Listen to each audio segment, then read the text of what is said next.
Ndio maana mimi naambia yule muungwana mwingine ya kwamba you must respect Professor Kindiki. Lazima uheshimu Professor.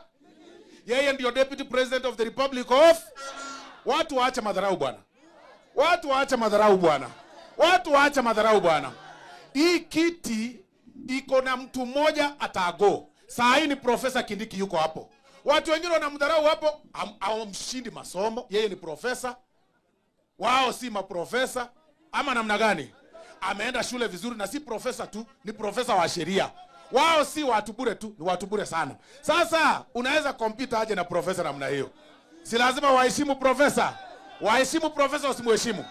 Hawamshindi kazi, anafanya kazi Kenya mzima.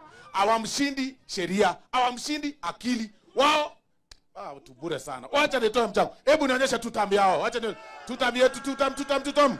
Huyu Professor Kindiki ni fire si fire. Ni moto si moto. Ni noma si noma.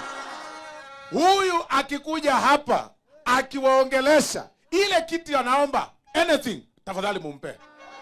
Mutampea? Ninasema ile kiti anaomba, sijasema ile kitu anaomba. Kiti anaomba, tafadhali mfanya nini?